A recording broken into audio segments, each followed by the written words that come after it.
औज़ुबिल्लाहि मिनश्शैतानिर्रजीम बिस्मिल्लाहिर्रहमानिर्रहीम अस्सलामु अलैकुम वरहमतुल्लाहि वबरकातुहू। सूरह फुरकान है मेरे सामने और सूरह फुरकान की आयत नंबर 24 है, पारा नंबर 19 है और रुकू नंबर 1 है। आयत नंबर 23 में अल्लाह तबारक व तआला ने मुनकरीन और कफ़ार के अंजाम का ज़िक्र फरमाया और उनके खुसूसन उनके अमाल का ज़िक्र फरमाया और ये कि क़यामत के दिन जब वो फरिश्तों को देखेंगे तो उम्मीद लगाए होंगे कि उनके अमाल उनकी तरफ सुपर्द किए जाएंगे और उनके सामने उनके अमाल को ज़रा मट्टी और कूड़ा और खाक बना के उड़ा लिया जाएगा और उस वक्त उनको मायूसी होगी। और ये बात डिटेल में मैं ज़िक्र कर चुकी हूँ कि इस वजह से कि अमाल ईमान के बगैर वैल्यू नहीं रखते और ईमान का सबसे जो पहला जुज़ है वो अक़ीदा तौहीद है। तौहीद बारी ताला के बगैर कोई अमल, कोई बात, कोई चीज़ माने नहीं रखती ज़िंदगी की जब तक कि अक़ीदा तौहीद इंसान का परफेक्ट और मुकम्मल न हो।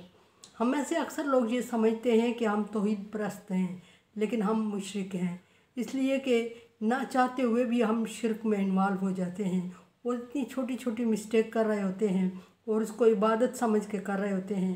पहली बात यह है कि वो इबादत नहीं होती और फिर यह है दूसरी बात, इबादत है तो वो फिर अल्लाह की नहीं किसी और की कर रहे होते हैं और अल्लाह तबारक व तआला ने अपनी इबादत के बगैर किसी और की इबादत को एक्सेप्ट नहीं किया, उसको तौहीद का दर्जा नहीं दिया, उसको शिरक, तौहीद का कोई जुज़ नहीं है कि किसी और को भी साथ मिला लिया जाए। ज़्यादा बड़ी तौहीद अल्लाह को मानना है, छोटी किसी और को भी मान लें, ऐसा मुमकिन नहीं है। अगर थोड़ी सी तौहीद का बॉर्डर हमने क्रॉस कर दिया होता है तो वो शिरक कहलाता है। इन्ना शिरक लज़ुल्मुन अज़ीम। और अक्सर हम अपने आप को मोमिन कहते हैं, तौहीद परस्त कहते हैं और अल्लाह का हुक्म समझ के वो काम कर रहे होते हैं, इस्लाम में वो चीज़ें ऐड कर रहे होते हैं जो रस्म व रिवाज होती हैं, जो इधर उधर की सुनी सुनाई बातें होती हैं, जो तौहीद का हिस्सा नहीं होती, ईमान का हिस्सा नहीं होती। और अगर तौहीद और ईमान का हिस्सा नहीं होती तो या फिर वो काबिल कबूल नहीं होती या फिर वो तो कोई नहीं कि काबिल कबूल नहीं होती, इतना बड़ा नुकसान नहीं है। लेकिन अगर वो शिरक के ज़ुमरे में चली जाती हैं तो बहुत बड़ा नुकसान होता है। और शिरक के और तौहीद के दरमियान बाल बराबर बॉर्डर होता है। मोहब्बत नाम है शिरक का, मोहब्बत नाम है तौहीद का। और मोहब्बत में अल्लाह की तरफ हो गया तो तौहीद कहलाया और मोहब्बत में अल्लाह के अलावा किसी और नबी वली की तरफ ही हो गया तो शिरक कहलाया। और अल्लाह तबारक व तआला मोहब्बत में किसी और का शेयर पसंद नहीं करता। ये बात डिटेल।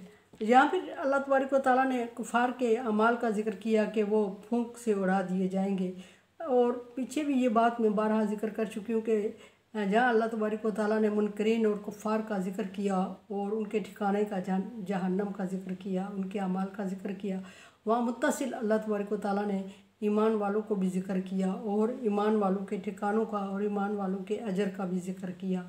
लाज़म मलज़ूम है इसलिए।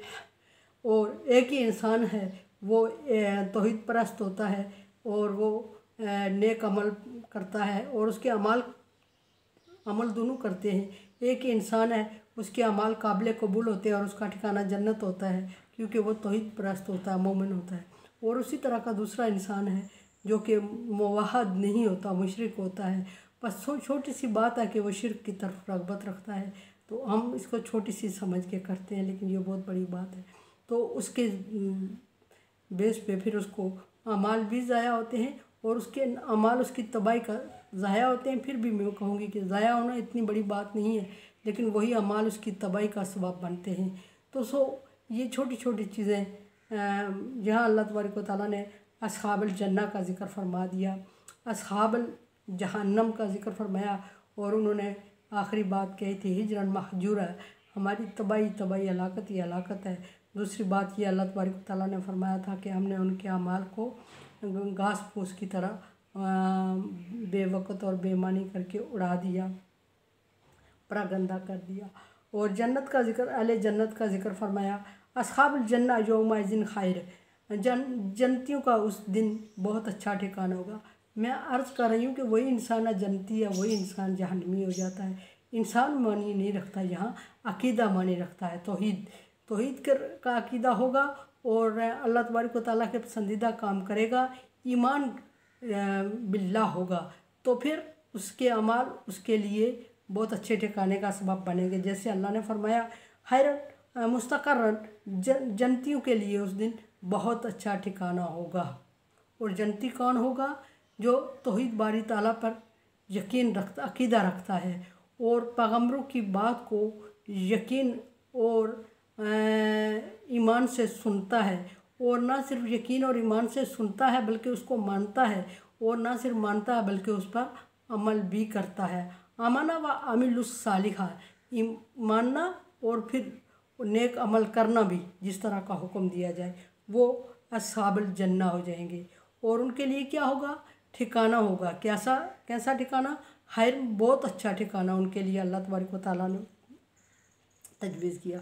और फिर सिर्फ एक ठिकाने की बात नहीं की, दूसरा ठिकाना भी होगा। और दूसरा ठिकाना एक हमेशा का ठिकाना, जिसमें वो रहेंगे, आसानी से घूमें फिरेंगे, चलने फिरने का एक बड़ा आलीशान महल दिया जाए किसी को, और उसमें ठिकाना उसको ठिकाना कहा जाता है। और ख़ूबसूरत हो और मनपसंद हो, हर मन चाही चीज़ उसमें मौजूद हो, तो उसको ठिकाना कहा जाता है।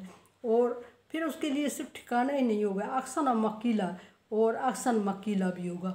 अहसन का मतलब अच्छा, और मकीला कैलूला की जगह। कैलूला यहाँ दिन दोपहर को वो आराम फरमाएंगे, बेडरूम मुराद लिया जाता है इससे। और बेडरूम भी वो जो दिन के लिए, कैलूला के लिए, कैलूला दिन का सोना होता है, दोपहर का खाने के बाद जो थोड़ा सा रेस्ट करता है बंदा, उसको कैलूला कहा जाता है। तो मकीला कैलूला से मुराद लिया गया है, यानी बहुत खूबसूरत उनके मतलब ये है कि थोड़ी देर आराम का जो ठिकाना होगा उनका कैलूला के लिए, यानी आराम करने, दोपहर का चंद मिनट का, चंद घंटे का रेस्ट करने के लिए जो ठिकाना होगा, वो भी बहुत ही खूबसूरत होगा। उसका कंपेयर भी दुनिया की किसी चीज़ से नहीं किया जाएगा। जिस कदर अल्लाह तबारक व तआला ने कुफ़ार को, मुनकरीन को, मुशरिकीन को वईद और डरावे और संगीनियाँ, सख्ती का ज़िक्र फरमाया, उससे कहीं ज़्यादा मोमिनों के लिए आसानी और ख़ूबसूरती का। सिर्फ आसानी नहीं, एक बात याद रहे, इन्नल्लाह जमील व युहिब्बुल जमाल, अल्लाह ताला ख़ूबसूरत है और ख़ूबसूरत चीज़ों को पसंद फरमाता है। उसने जहाँ भी ज़िक्र किया, आसान चीज़ों का भी ज़िक्र किया, जन्नत का ज़िक्र किया, मोमिनों को ठिकाना दिया, मोमिनों का लिबास ज़िक्र किया, मोमिनों की गुफ्तगू ज़िक्र की, मोमिनों का बैठना उठना ज़िक्र किया, जन्नत ज़िक्र किया। तो ख़ूबसूरती को मद्देनज़र रखा, ख़ूबसूरती को नज़रअंदाज नहीं किया, क्योंकि अल्लाह तबारक व तआला का मकसद तख्लीक, खलक़नल इंसान अहसन तक़वीम, इंसान को अल्लाह तबारक व तआला ने खूबसूरत और मज़बूत तख्लीक किया है। और इंसान अशरफुल मखलूक है, सबसे बड़ी मखलूक दुनिया में। और उसकी तख्लीक में अल्लाह तबारक व तआला ने दो चीज़ों को मद्देनज़र रखा, एक मजबूती और दूसरा ख़ूबसूरती। मजबूती से मुराद अकीदे की मजबूती और जिस्मानी मजबूती भी है, और ख़ूबसूरती से भी मुराद अकीदे और जिस्मानी खूबसूरती भी है। कुरान समझें, देखें, समझें और सब्सक्राइब करें और सदका जारिया में मेरा साथ दें। अल्लाह तबारक व तआला का हुक्म, तावन वला बिर्रि व तक़वा, नेकी और भलाई के कामों में एक दूसरे से तावन करें। तावन करें, चैनल को सब्सक्राइब करें, शेयर करें और बेल आइकन को प्रेस करें और सदका जारिया में मेरा साथ दें। अल्लाह हाफ़िज़।